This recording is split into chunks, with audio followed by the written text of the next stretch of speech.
xibaar yu wér te wóor ca tàng ba abonnez-vous pour ngeen di mën di jot suñuy vidéo. dal leen ak jàmm seen chaîne bi di Buzz 221 HD kii di doyen Abdoulaye Mbow yëkkati na ay kàddu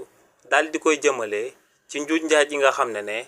Kardiata Tandian daal dina koy amal daal di imiter signature premier ministre bii di Ousmane Sonko ba li ni mel daal di sabab ñu daal di koy teg loxo daal di koy tëj ci kaso bi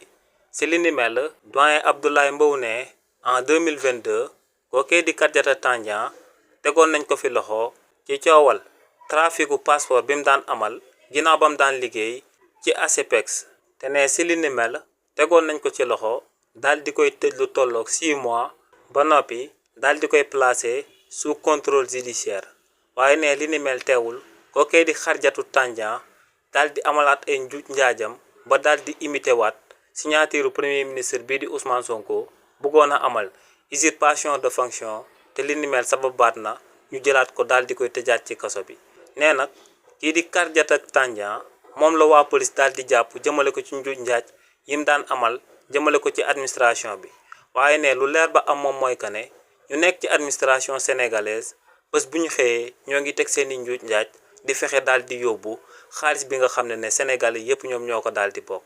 ne li ni mel nag bu melee ni feebar ci réewu Sénégal lenn rek moom moo ko daal di waral te moom mooy que ne sunu éducation de base léegi lu ñuy gën a dem muy gën a daal di dee ne léegi ñu ëpp ci Sénégalais yi amuñ éducation religieuse bi nga xam ne mën naa nekk seen barrage di leen di tere ñu amal ay ñaawteef surtout jëmale ko ci mbir moo xam ne Sénégalais yépp ñoom ñoo ko daal di bokk ne képp ku ci am ak éducation religieuse lu leer ba am moom mooy que ne boo tiimee xaalis bi nga xam ne moomuloo ko di nga ko tiita lekk ndax di nga xam que ne bés di nga daal di génn àdduna di nga wéet yow kese ci sa bàmmeel te di nga daal di layoo xaalis boobee nga lekkoon te ñëpp daal di koy bokk. xibaar yu wér te wóor ca tàng ba abonnez-vous pour ngeen di mën di jot suñuy vidéo.